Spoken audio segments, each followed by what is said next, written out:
In political science for class 12th, we are continuing the chapter Environment and Natural Resources.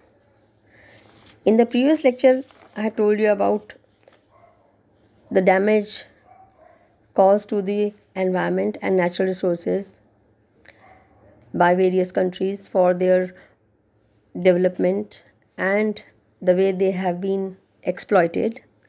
Then the need was felt to take certain steps and to put some restrictions and obligations on the states to control such damage, to conserve, and not to cause any further harm to the environment and natural resources.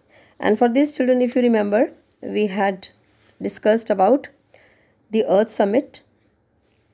Okay, that was held in 1992 in Rio de Janeiro, Brazil. Okay, and the popular name is Earth Summit, which was attended by more than 170 countries and many NGOs.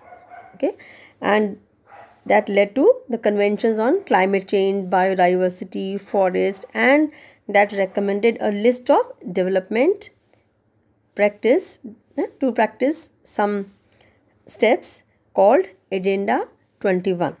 Okay, that was focusing mainly and still focusing mainly on economic growth, but with ecological responsibility or sustainable development.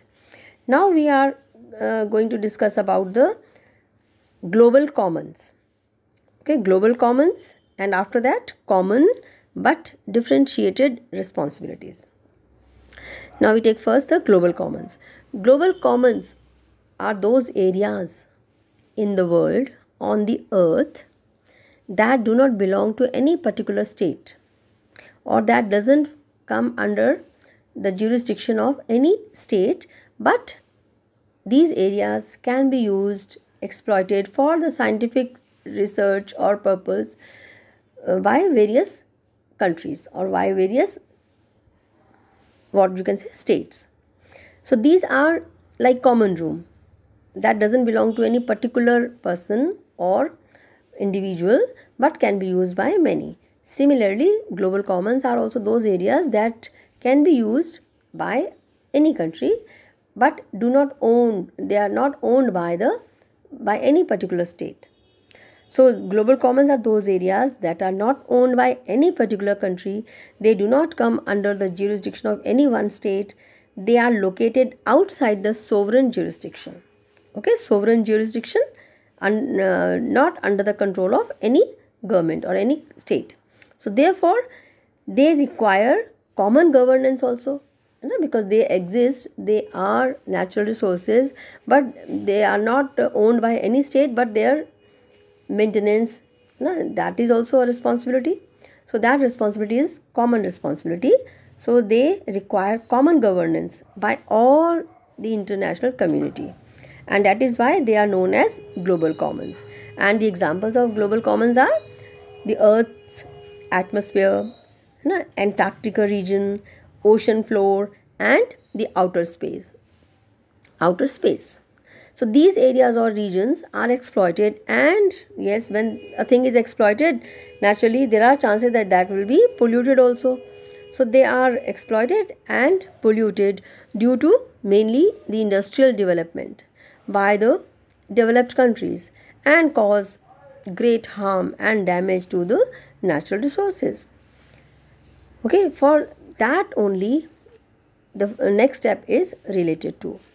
Now what to do? So there it was decided that there should be some responsibilities put on the states, and they are known as common but differentiated responsibilities. Why it is common but differentiated responsibilities? It is the argument raised by the countries of global south. Global south, if you notice, children, most of the countries that are developed and advanced since long time, they lie on the northern hemisphere of the earth, and naturally they have used and exploited the natural resources and the global commons since ages, for quite long time. So that means they have caused more harm. They have been causing harm and damaging the atmosphere, whereas the countries, the states lying in the southern part, okay, the countries, they were not developed, they were under colonial rules, most of them, like in Asia, in Africa, okay, in Latin America. So they said, they raised their voice, कि when we have not caused such big damage or polluted the atmosphere or the global commons, why we should also be following the restrictions or checks. The check should be more, responsibilities to undo the damage should be put more on the countries of global north. You know, global north, like Europe and North America, Canada, mostly the Western European countries. So they have, the Industrial Revolution took place long back in 18th century in England. So since then they have been exploiting. So and whereas these countries, they got liberated in recent years only. So, and they have not even developed properly. They are still on the path of the development. So how can they be facing the same responsibilities and consequences? So that is decided, yes, and it was heard and understood by the international community that yes, responsibilities will be there, but according to the amount and damage done by different states. So that is the main meaning of the common but differentiated responsibilities. Okay, so on the issue of environment, the developed countries in a state that everybody, for all the states, are equally responsible. This was the opinion of the global north. Okay, whereas that was not accepted by all the states, especially of the global south, and the reason I have just told you. So because they were exploiting more, so they should be facing now the consequences, and they should take more responsibility to not to further cause any damage and to undo the damage now.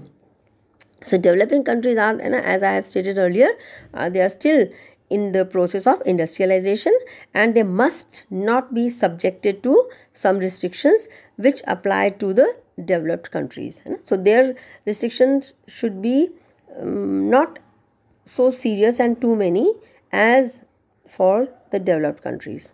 And the international laws must take into consideration the need of the developing countries also at the same time.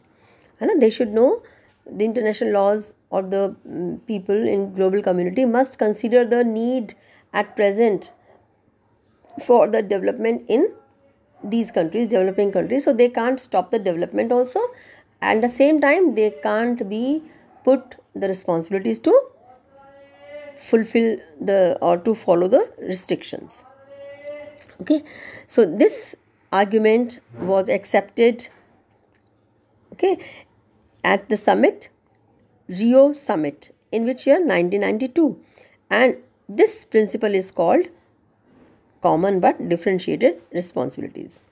And the idea could be implemented by exempting the developing countries from restrictions and by making larger contribution to undo the damage and restrict their activities and carry down by the developed countries. Okay, so developed countries should be put more instructions and they should take more responsibilities for undoing the damage. And north and south, I have told you, in north and south is related to the states situated in northern hemisphere and southern hemisphere. Okay, right, and the restrictions should be put on the countries accordingly. It should be seen that yes, the development is also necessary. At the same time, the protection and conservation of the environment and the natural resources is also equally or rather more important. So one should go for